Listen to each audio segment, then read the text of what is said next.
Section 5.4 talks about graphs of secant and cosecant, tan and cotangents. Well, secant and cosecant we already know. If we want to graph y equal the secant of x, it follows the same rule as sine and cosine with one exception. We really don't graph secant, we graph what's associated with secant. Secant is 1 over the cosine of x. So we sketch a graph of a cosine like we normally do on the provided grid. We have an amplitude of 1.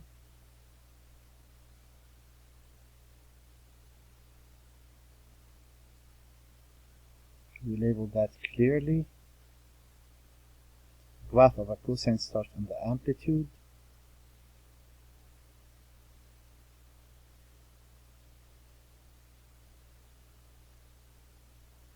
And since there's no compression or stretching or shifting, this is a traditional 1/4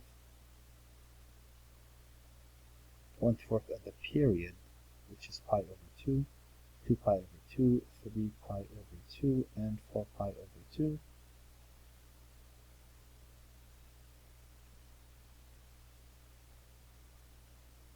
And the way it works, this now comes the tricky part. We know that wherever cosine is 0, secant is 1 over. And if you remember from your rational functions, wherever the graph crosses 0 is a vertical asymptote. That's how you show that back when you graphed rationals. The graph of a secant and cosine match only at the amplitude, meaning at 0, cosine of 0 is 1, and secant of 0 is 1 over 1, so they match. And the graph heads toward the asymptote, and they look like a bunch of parabolas. Here, you go to where the graph touches the amplitude and it matches. At pi, cosine of pi is -1, and secant of pi is 1 over -1, which is -1 as well. And you could pick points if you like, and you'll figure that this graph is below the y equal -1. It touches on the amplitude and it heads toward the asymptote. It matches on the amplitude and it heads toward the asymptote. It matches on the amplitude and heads toward the asymptote. Now I do want to point out that the book will give you a graph like this. They wouldn't show anything except the actual graph. That is fine. What you have to do is match that pi's over that and 2 pi's under that, 0, -pi, and -2 pi. Now you could leave that in. I don't mind, that's fine. Oops. But the actual graph is the blue part that I showed. And if you want to sketch a graph of y equal cosecant of x, it matches the same way. What we do, we sketch y equal the, you know what, let me use a darker color. Let's go with this. You graph y equal the sine of x, and since this is a traditional sine wave, we know how this goes as well. So we know this is going to have an amplitude of go up 1. Not that color. Go up 1 and go down 1, and label that clearly. And a graph of a sine wave starts at the origin, and since there's no shift whatsoever,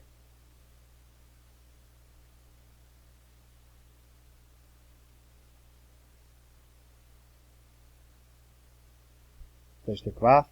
And the labeling, I label that this is pi over 4, pi over 2. I'm still stuck on the 1/4.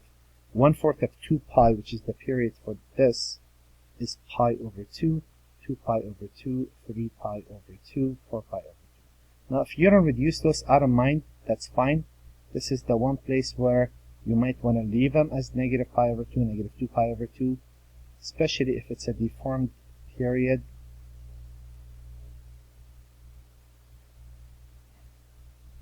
Wherever the graph crosses the x-axis, that's a vertical asymptote.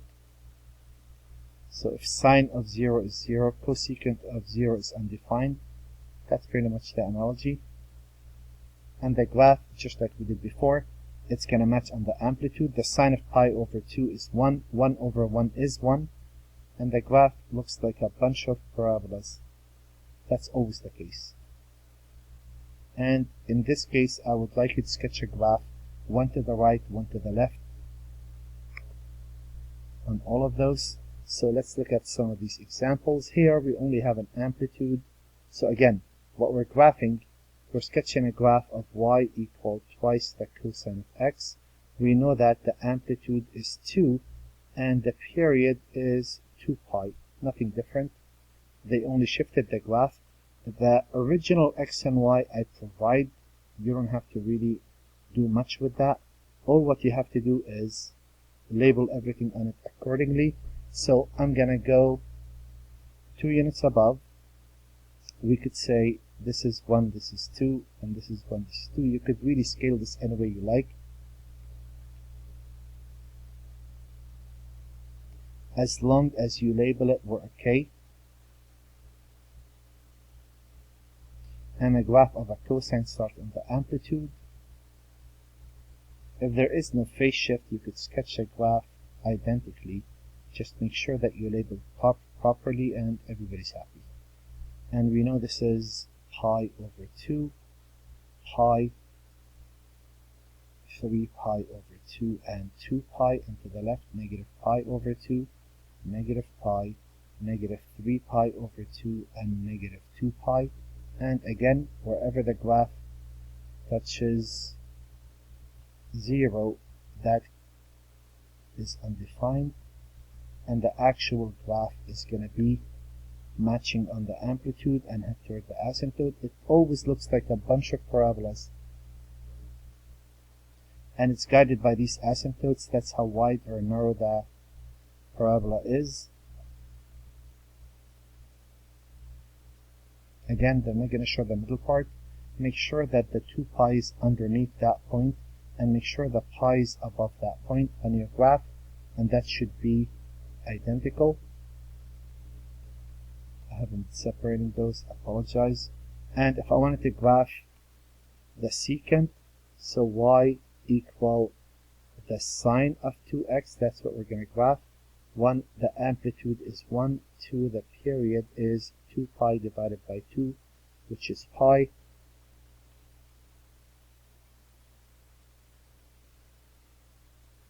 So I would run 1 up, 1 down, and the graph of a sine wave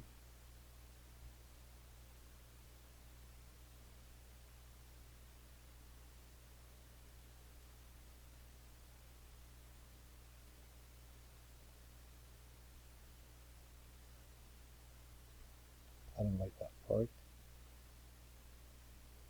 Oh man, okay. There.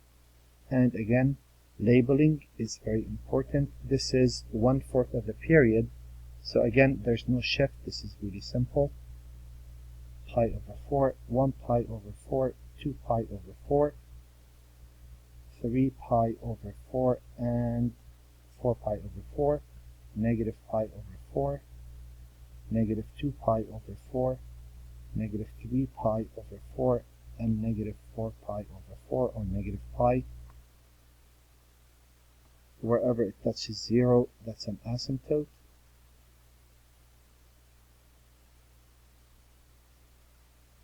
And the graph matches on the amplitude and toward the asymptotes.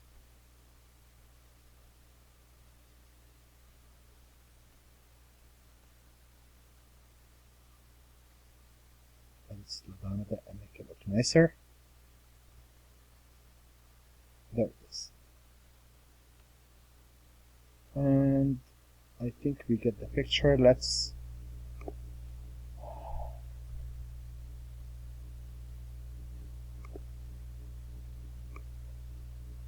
save time.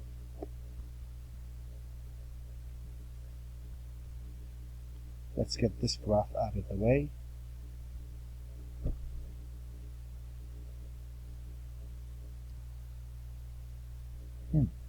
Doesn't want to move. Okay. There we go. Better. Okay. So let's ignore this graph right here.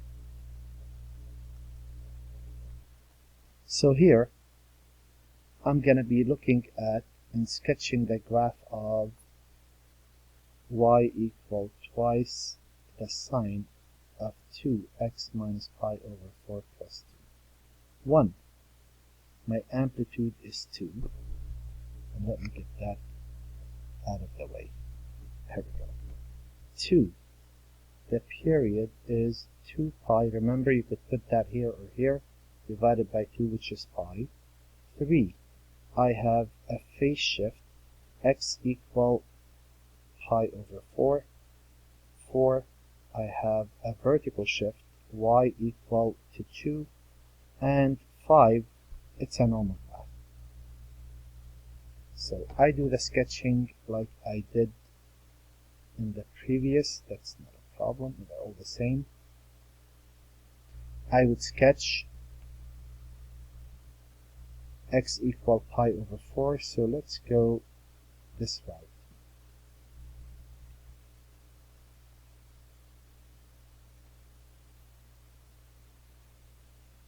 And I would go up 2 and down 2.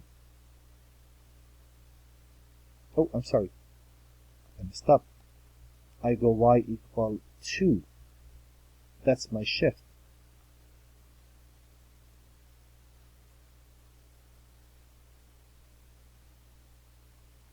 Okay. So I'm going to go up. I'm going to say this is 2.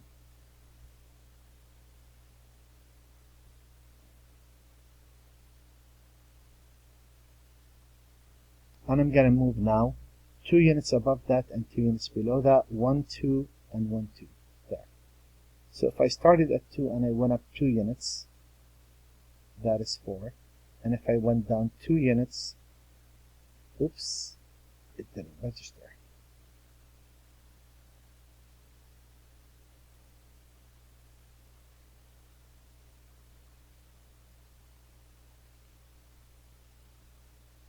Okay. And a graph of a sine, again, we have the same issue. This is shifted. So what I need to know, I need to kind of see if it's a sine wave, where would this point be? So I know the graph starts right there. I'll take 1/4 of the period plus the phase shift. That is 2 pi over 4. Which means I could have really stretched this a bit, and probably I'll do that. There. So it's not really compressed, and I could erase those. And I could say this is 1 pi over 4. So I know this point is going to be at 2 pi over 4. So you start right there. And now I could sketch my graph with ease. And to the right you moved 1, so to the left you move 1. Otherwise that was going to be very compressed. And if this is pi over 4, and this is 2 pi over 4, this is 3 pi over 4, 4 pi over 4, 5 pi over 4. To the right you add 1. To the left you subtract 1, that's 0. Negative pi over 4, negative 2 pi over 4, and negative 3 pi over 4. And the same idea, wherever the graph crosses 0, remember, the shifted 0. Those are the lines you get very close to. Remember asymptotes, but you never cross. Vertical asymptotes, that is. And the actual graph starts matching the amplitude.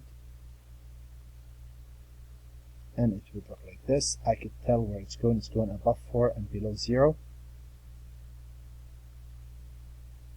And there it is. And that's how these graphs look. I'm going to stop this video here and stop tan and cotan on the next video.